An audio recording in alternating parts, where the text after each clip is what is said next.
Hi అండి. ఇప్పుడు నేను మీకు చూపించబోయేది పచ్చి ఉల్లిగడ్డ కారం. ఉల్లిగడ్డలు ఒక పావు కేజీ, ఈ సైజువి నేనైతే 5 తీసుకున్నాను. మంచిగా పొట్టు తీసి కడిగి ముక్కలు చేసి పెట్టుకోవాలి. ఇట్లా కొత్తిమీర కొంచెము,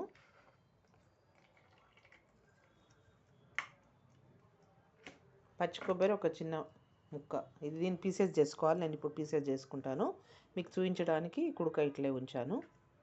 దీంట్లోకి కారము, ఉప్పు, ధనియాల పొడి, ఒక నిమ్మకాయ. ముందుగా ఈ కొబ్బరి చూపించాను కదా మీకు, ఆ కొబ్బరి పీసెస్ చేసుకొని ఫస్ట్ మిక్సీ పట్టుకోవాలి. ఇవి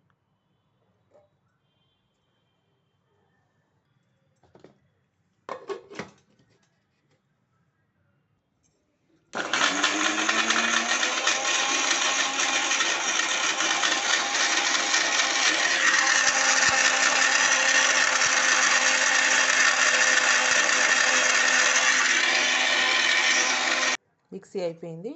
మనం పచ్చి కొబ్బరే తీసుకోవాలండి. దీనికి ఎండు కొబ్బరి అంత బాగుండదు రుచి.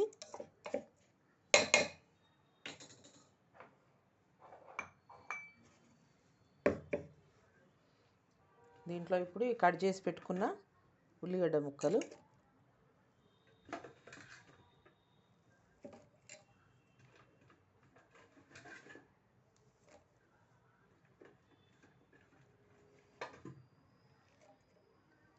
ఈ పీస్ కొత్తిమీర, కడిగి పెట్టుకున్న కొత్తిమీర,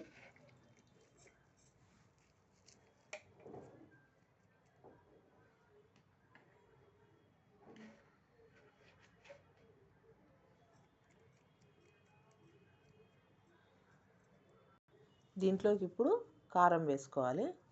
3 టీ స్పూన్లు అండి. మేమైతే కొంచెం కారం ఎక్కువనే తింటాం కాబట్టి దీనికి 3 టీ స్పూన్లు వేసుకుంటున్నాను.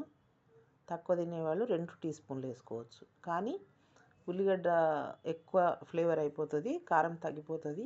ఇందులో పచ్చి కొబ్బరి కూడా ఉంది, ధనియాల పొడి కూడా వేస్తాం కాబట్టి కొంచెం కారం ఎక్కువ ఉంటేనే బాగుంటుంది.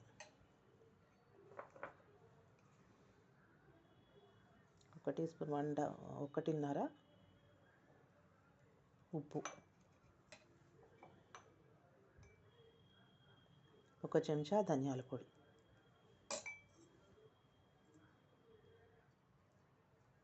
నిమ్మకాయ ఒకటని చెప్పాను కదా, ఇప్పుడు నిమ్మకాయ గింజలు తీసేసి నిమ్మకాయ పిండుకోవాలి.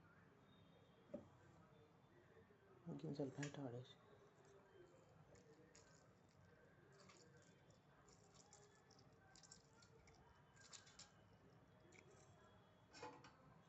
ఇంకొక పీసు,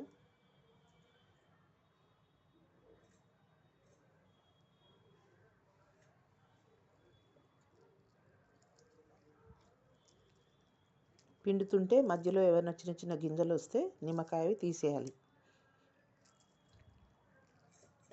చూడండి, ఇక్కడ నాకు ఒక గింజ వచ్చింది, తీసేసుకోవాలి ఇట్లా.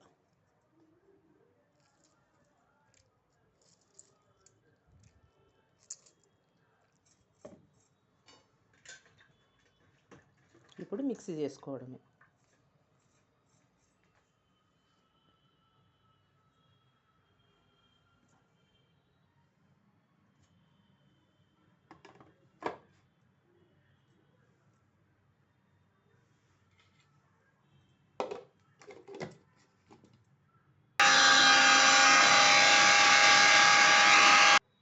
ఇప్పుడు అయిపోయింది, మిక్సీ చేశాను. చూద్దాం ఒకసారి.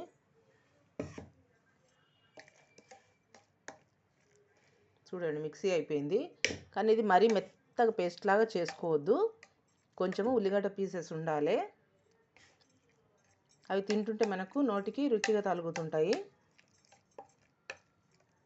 ఒకరోజు ఉంచుకుంటే మంచిగా ఇవి దీంట్లో నాని ముక్కలు కూడా బాగా రుచి వస్తాయి.